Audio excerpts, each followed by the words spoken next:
Baik, ketemu lagi. Salam Rahayu, Rahayu. Langsung saja Mas, ini sudah malam. Yang 10J ini untuk nilai spirit kesempurnaan ya. 10J ini nanti wujudnya akan seperti apa? Ya, 10J atau disebut sebagai tangible, ya kan? Tangible itu adalah nilai kebendaan yang dimaterikan dalam bentuk objek, ya kan? Tapi ada juga lawan katanya intangible, memendar materi dari bentuk objek menjadi tidak terlihat, ya kan? Yang kesemuanya itu dunengke rasa jati kita tentang kemanunggalan kau sehingga urip, yang disebut sebagai sempurna atau kesempurnaan jiwa di dalam lintas waktu perjalanan hidup kita. Bagaimana penggambaran ini dalam nilai teknologi yang nanti akan dikembangkan di masa yang akan datang, ya kan? Untuk bisa masuk di fase 10G atau teknologi yang benar-benar mampu menghantarkan jiwa-jiwa yang berpetualang dalam melakukan kehidupan dunia ini hingga bisa kembali sama penciptanya, ya kan? Dengan menggunakan pintu-pintu portal dimensi agar mampu menghantarkan kepada tujuan yang namanya surgawi itu sendiri. Dan uniknya itu dikembangkan menjadi sense. Jadi nanti menjual surga itu tidak dalam konteks literatur agama, tidak hanya dilatur dalam yakin dan percaya. You mau beli berapa, ya kan? Saya punya alatnya untuk menghantarkan kamu ke surga. Untuk menghantarkan kamu pulang gitu, numpak aku bayar semene gitu. Wah. Oke, lah itu desainnya seperti apa? Nah, untuk desainnya butuh energi besar agar mampu mengoneksikan antara jagat mikrokosmos dengan makrokosmos, ya kan? Alam semesta sudah didesain secara otomatis luar biasa oleh Tuhan Sang Pencipta, ya kan? Tanpa ada rekayasa campur tangan manusia. Tetapi keinginan tahuan seorang manusia lewat ilmu, pengetahuan, dan spiritnya menghantarkannya kepada nilai-nilai keutuhan terhadap sebuah spiritual, sehingga membutuhkan energi besar. Salah satu sumber energi besar di alam semesta adalah satu matahari, kedua bulan, ya kan? Yang ketiga adalah bumi itu sendiri. Konektivitas matahari, bulan, dan bumi menjadi siklus perputaran kehidupan yang tidak pernah berhenti, ya kan?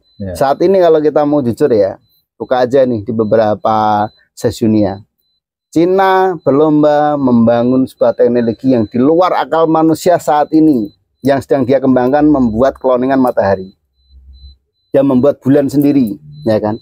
Sudah dilakukan ya? Sudah dilakukan, ya kan? Bahkan dunia pun menganggapnya itu sebagai ide gila di situ.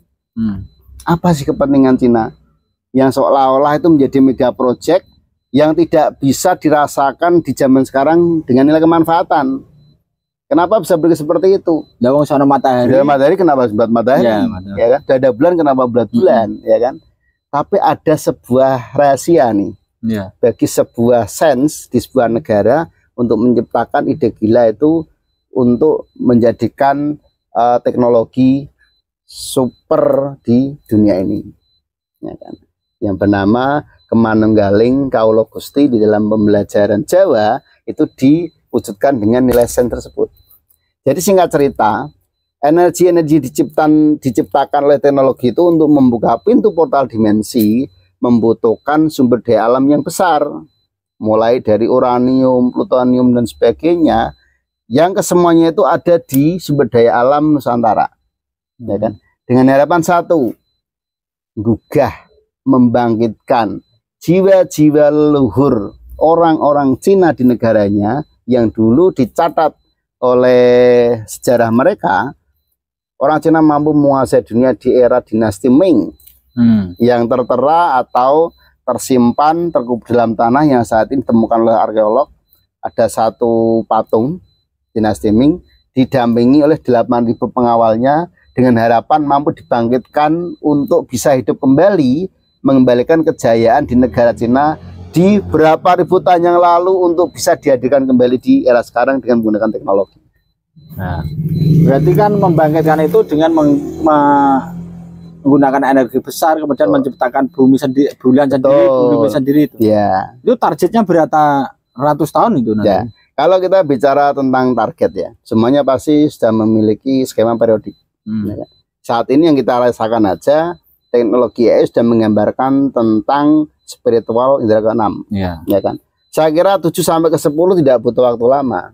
Tapi dengan jangkauan 190 tahun tekan kontrak nih sumber daya alam Indonesia nih, yang kenyataannya memang tereksploitasi untuk kepentingan teknologi di dunia bagi mereka yang mampu mengeksplorasinya. Iya, kontraknya kan 190 tahun. 190 tahun nih.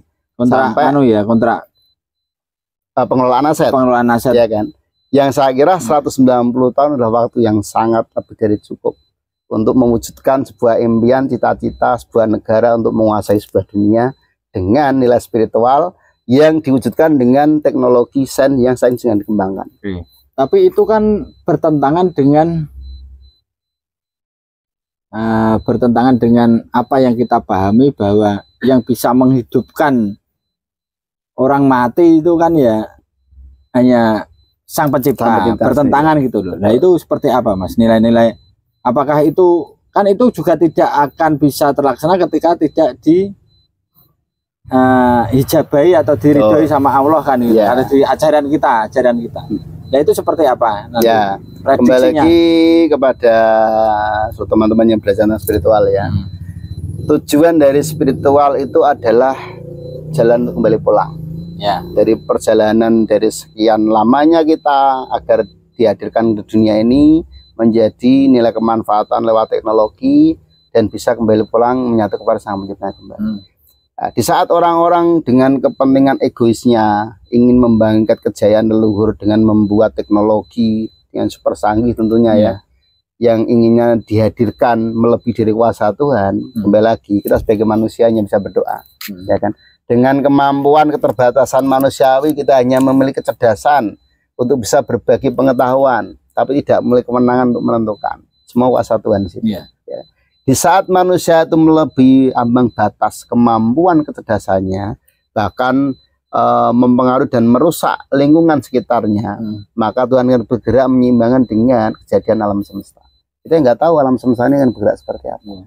Apakah alam semesta juga akan mensupport sumber energi untuk diberikan kepada manusia diolah seutuhnya seperti janji di kitab, atau alam semesta menggunakan caranya sendiri dengan rasanya Gusti untuk menyeimbangkan kehidupan di dunia ini.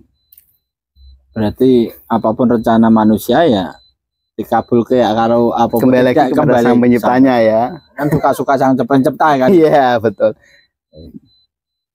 Ya kalau bicara itu ya ngeri tadi. Ngeri maksudnya ya? Kan kayak tidak temu nalar ya. Cuma kan hal-hal yang sudah terjadi seperti AI saja itu kan kalau dinalar juga enggak. Ya. Masa apa yang ada di pikiranku, apa keinginanku bisa diwujudkan kan, itu mungkin nyata. Di 10 tahun yang lalu kita tidak pernah menyangka akan ada teknologi yang luar biasa yang saat ini kita rasakan menjadi teknologi keseharian. Ya. Apa yang kita sampaikan pada malam hari ini tahun 2024 ya, maka menjadi sesuatu di tahun yang akan datang. Kita juga tidak tahu sampai kapan teknologi itu akan berkembang. Semoga saja generasi kita, untuk anak cucu kita banyak dia. Mungkin kita nggak bisa ketemu di tahun 2050, anak cucu kita bisa belajar di momen hari ini. Kita sudah bicara tentang masa depan yang terlalu jauh dari pemikiran logika manusia pada saat ini. Oke, mungkin saya juga ingin tanya Mas Hedi. Selain tadi fakta-fakta yang ada literasi Mas Hedi berkaitan dengan pergerakan ya, kontrak Cina mengambil sumber daya di Indonesia sampai 190 tahun, itu kan memang fakta dan itu literasi itu yang saat ini kita ketahui ya. Tetapi prediksi apa yang disampaikan terkait ingin membangkitkan dinasti kejayaan dinasti Ming itu kan mungkin masih prediksi, atau itu masih didapatkan dari spirit ketika manekong atau apa, itu mungkin bisa disampaikan. Jadi kembali lagi, body hanya sebagai kendaraan, ya kan, yang ditumpangi jiwa di dalamnya, yang sudah memiliki memori purba tentang kecerdasan yang tanpa batas. Tuhan merestui kemampuan dalam diri pribadi ini menjadi sebuah nilai manfaat untuk yang lainnya, tanpa kita bertendensi untuk menjatuhkan kredibilitas seseorang atau memberikan nilai negatif kepada orang lain, bahwa pengetahuan yang didapatkan ini murni dari laku perjalanan spiritual sebagai manusia biasa. Tentu dengan perjalanan bermeditasi, manekung dan menyelidiki dengan alam semesta, mendapat pengetahuan dari Sang Pencipta tentang wawasan kehidupan yang bisa kita translate dengan menggunakan penggambaran teknologi sebuah smartphone agar mengenal hidup itu lebih mudah dipahami, lebih mudah digunakan, dan kita menyadari tentang kesadaran diri hingga juga kesadaran jiwa kita agar bermanfaat kepada kehidupan yang lainnya. Baik. Nah, ini saya tertarik ya. Jadi apa yang asupan-asupan yang ada di dalam diri kita menjadi ungkapan itu kan tentu tidak dipungkiri bahwa itu semua dari Sang Pencipta. Betul. Jadi kita nanti akan bicara lagi tentang perbedaan dengan ide dan wahyu. Ya. Kan ada wahyu ya. Wahyu. Nah, kalau Nabi kan mendapatkan wahyu. Betul. Ya, ketika kita menyendiri terus mendapatkan satu ide atau gagasan atau pemikiran yang bisa kita ekspresikan dalam ungkapan atau tulisan itu, apakah itu juga kategori wahyu? Kan gitu. Betul. Nah, nanti akan kita bahas tentang ide, gagasan, dan wahyu itu sendiri. Betul. Baik, jangan pernah bosan, jangan lupa ditulis di kolom komentar teman-teman. Sampai ketemu lagi, salam rahayu. Rahayu.